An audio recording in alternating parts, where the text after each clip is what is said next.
Bismillah. Assalamualaikum warahmatullahi wabarakatuh. Selama kita tidak belajar mencintai makhluk Allah, kita tidak akan bisa mencintai kebenaran dan kita tidak akan mengenal Allah. Di satu kalimat ini ada tema cinta kepada makhluknya Allah, ada tema cinta pada kebenaran, dan ada tema mengenal Allah. Itu sudah jadi satu buku, satu quotes ini saja. Jadi kalau kita tidak belajar mencintai manusia, tentu saja kita tidak mungkin cinta pada kebenaran. Karena agennya kebenaran itu manusia. Jadi yang oleh Allah dititipi dengan makhluk yang namanya kebenaran itu manusia. Di luar manusia tidak sibuk mencerna, mendekati, apalagi mencintai kebenaran karena sudah paket jadi. Binatang, tumbuhan itu kan paket jadi. Beda dengan kita manusia yang berproses, diberi alat, bisa dekat dengan kebenaran, bisa jauh dengan kebenaran. Itu manusia.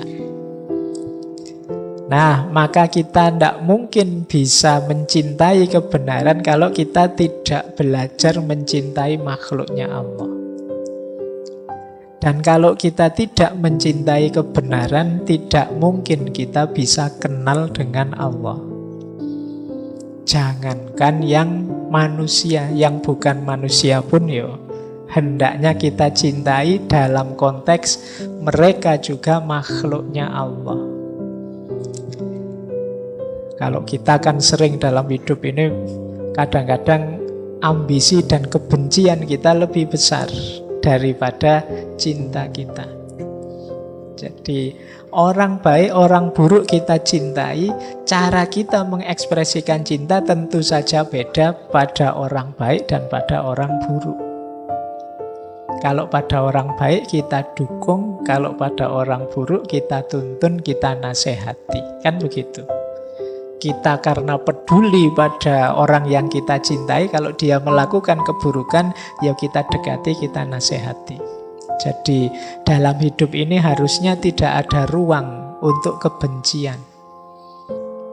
Karena betapapun yang terjadi, yang kelihatan, yang ada itu kan sebenarnya kalau memang benar terjadi berarti ketetapannya Allah. Kalau itu ketetapannya Allah, kita membenci fenomena, kita membenci fakta, kita membenci kenyataan. Itu kalau pakai kalimatnya bahasa Indonesia kan berarti sama dengan membenci ketetapannya Allah. Jadi mari kita cintai apa saja, tentu saja dengan cara mencintai yang tidak seragam dan tidak sama. Jangankan untuk yang beda-beda, yang mirip saja kan kita ekspresi cintanya beda. Misalnya punya teman yang satu sudah menikah, yang satu baru SD. Itu kan cara kita mengekspresikan cinta kita pada mereka kan beda. Kalau kemarin kita belajar etika lingkungan itu, keluarga kita kan tidak hanya yang manusia, bahkan tidak hanya makhluk hidup. Makhluk tidak hidup pun yang jenisnya abiotik juga harus kita cintai. Jadi dasarnya persahabatan, pertemanan kita dengan semua makhluknya Allah itu ya kebenaran dan cinta. Yang kebenaran dan cinta itu muaranya nanti adalah pengenalan kita pada Allah. Jadi persahabatan kita nanti hakikatnya adalah jalan kita untuk lebih dekat mengenal Allah. Nah, ada satu syair yang terkenal sekali dari Maulana Rumi yang itu saya pecah-pecah. Bagi saya inilah simbol ekspresi pola gaya seorang yang mencintai. Nasihat yang terkenal dari Maulana Rumi yang ini pakai simbol-simbol alam semesta. Ya karena beliau mengembangkan paradigma cinta, berarti sebenarnya ini profilnya orang yang mencintai. Yang pertama apa? Orang yang mencintai itu dermawan dan suka menolong. Kata Maulana Rumi, dalam kedermawanan dan menolong, jadilah seperti sungai. Sungai itu kan banyak memberi apa saja pada masyarakat di sekitarnya. Sungai sering jadi pusat sumbernya hidup. Kalau teman-teman belajar peradaban-peradaban manusia awal, itu biasanya dimulai dari pinggir-pinggir sungai. Karena di situ kuncinya hidup. Dia memberikan banyak. Ya tidak menunggu balasan apa-apa. Meskipun kadang-kadang balasan kita pada sungai kan jelek. Kita kasih sampah lah, kita kasih kotoran lah, kita kasih apalah.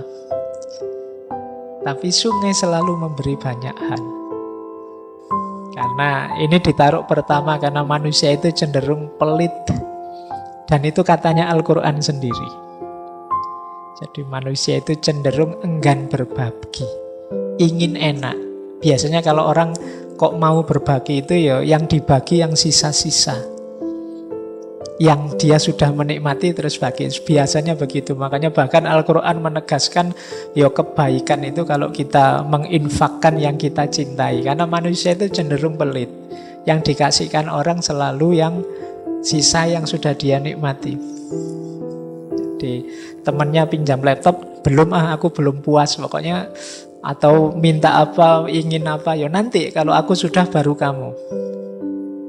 Nah makanya di banyak ayat itu Al-Quran kan nyindir kita, manusia itu pelit, manusia itu kalau memberi selalu yang jelek-jelek, sehingga terus ditegaskan oleh Al-Quran, lan tanalul birra, kamu tidak akan dapat kebaikan sebelum berbagi apa yang engkau cintai.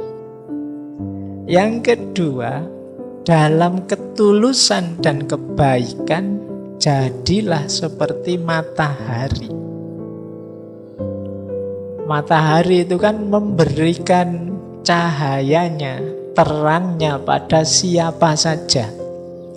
Tidak milih-milih. Di mana saja siapapun diberi. Orang tulus itu begitu. Kalau tulus kok milih-milih itu biasanya bukan tulus tapi pamrih. Pak, saya ikhlas Pak memberi teman saya yang ini. Yang itu kok tidak diberi? Dia sering nyakiti hati saya kok. Berarti ini sebenarnya tidak tulus. Kamu milih kok. Yang menyenangkan kamu beri. Yang tidak menyenangkan tidak kamu beri. Jadilah seperti matahari. Siapapun diberi. Jadi tidak pilih-pilih. Kan matahari itu kan kalau pas panas siapa saja dapat, kan tidak milih. Ini anak malas tidak pernah kuliah, nggak usah dikasih matahari yang sana, kan tidak begitu. Kamu rajin, kamu malas diberi sama matahari. Nah jadi para pecinta itu tulus. Simbolnya ketulusan itu matahari. Jadi selain jadi sungai, ingatlah matahari. Jadi kalau besok pagi jalan-jalan keluar terus kena matahari, sadarilah bahwa aku dalam hidup ini harus tulus. Tanpa pamrih. Matahari tidak pernah minta imbalan. Kecuali matahari mall ya, kalau kamu ke sana butuh, kamu harus bayar. Baik, jadi pecinta ciri keduanya tulus. Ciri ketiga, pecinta itu memaafkan. Dalam memaafkan, jadilah seperti malam. Malam itu maksudnya gelap, pekat. Sudah tidak ada apa-apa, tidak lihat apa-apa lagi. Jadi kalau kita sudah memaafkan orang, ya sudah. Anggap semuanya sudah tidak kelihatan. Jadi anggap semuanya sudah lenyap. Kayak kalau malam itu kita sudah tidak bisa lihat apa-apa lagi sudah. Nah, tidak boleh ada sisanya apapun. Pekat seperti malam. Kan sering kita itu memaafkan tapi ingin sedikit-sedikit membalas dendam.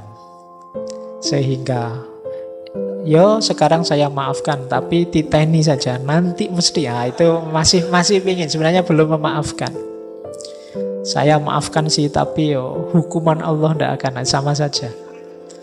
Jadi kalau memaafkan seperti malam, sudah gelap kayak kita mau tidur, lampu mati ya sudah tidak lihat apa-apa, tidak ingat apa-apa lagi, terus tidur.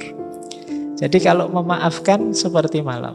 Nanti kalau mau tidur malam hari, sadarilah bahwa wah ini malam ya, aku maafkan siapapun yang punya salah tadi pagi, kemarin, dan seterusnya.